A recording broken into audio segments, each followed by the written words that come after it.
Dukuh Brajan merupakan salah satu dari 3 dukuh yang berada di Desa Prayungan, Kecamatan Sawo, Kabupaten Ponorogo.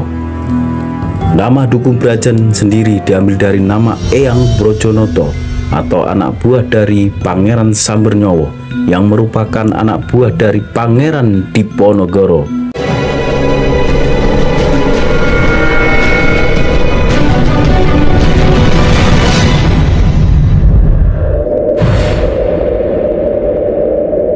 Jumpa lagi di channel Putra Sang Prabu Sedulur. Kali ini saya berada di Desa Prayungan, Kecamatan Sawo, Kabupaten Ponorogo. Saya sekarang bersama dengan Ki Aris Bayu Nurjati. Ki Aris, sekarang kita ada di mana Ki Aris? Kita di Desa Prayungan, ya, Kecamatan Sawo, Kabupaten Ponorogo. Kabupaten Ponorogo.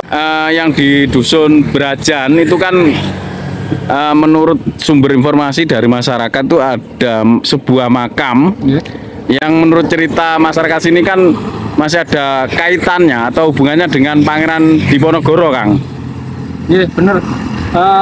Beliau adalah utusan dari Diponegoro waktu pemberontakan Diponegoro.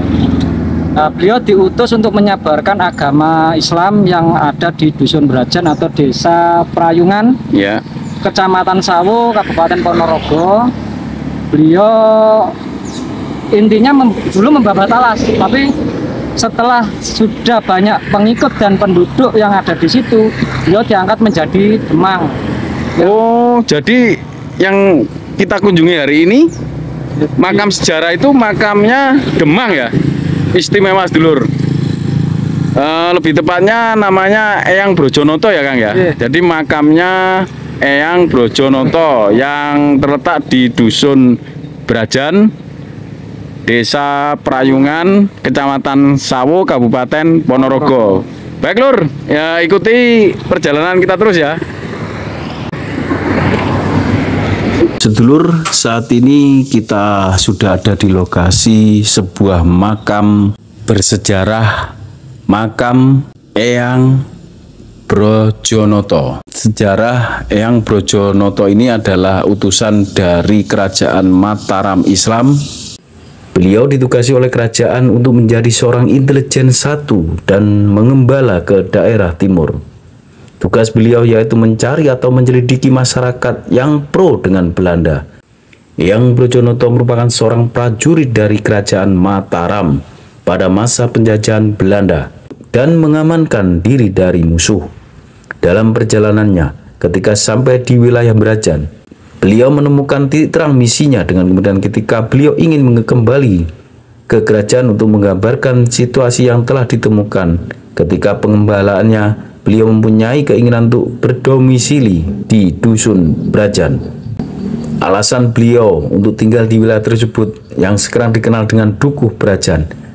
Di sisi lain juga kondisi beliau yang dirasa sudah menurun. Beliau kemudian memerintahkan prajurit bawahannya untuk meninggalkan beliau dan melanjutkan perjalanan menuju Kerajaan Mataram. Tidak lain dan tidak bukan untuk menggambarkan situasi dari pengembalaannya tersebut. Nama Brojo itu diambil dari bahasa Sansekerta yang berarti mata angin. Kemudian diabadikan oleh masyarakat menjadi nama Dukuh Brajan. Dan kemudian nama Brojo atau Brajan juga dipakai untuk nama kesenian dan kegiatan seperti Reok Singo Brojo. Untuk sejarah lain dan silsilah lengkap mengenai Eyang Brojonoto ada di Kerajaan Surakarta, Mataram. Untuk penyebaran Kerajaan Mataram sendiri menyebar ke arah timur, yaitu Tulungagung, Trenggalek, Ponorogo, Pacitan, Madiun.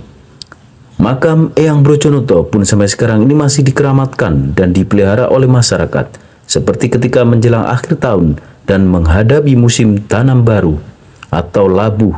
Eyang Brojo sendiri wafat pada sekitar tahun 1800-an. Dulu makamnya hanya memakai nisan batu yang diayomi dengan pohon kamboja yang sangat besar. Dan makam Eyang Brojo tersebut direnovasi pada tahun 2005. Makam Eyang Brojo ini kemudian menjadi wisata religi di Desa Prayungan.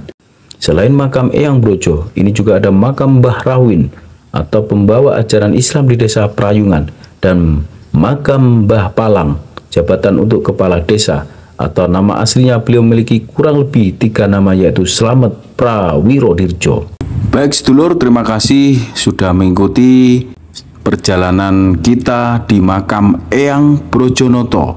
Ikuti terus perjalanan putra Sang Prabu di Bumi Wengker. Rahayu, salam budaya.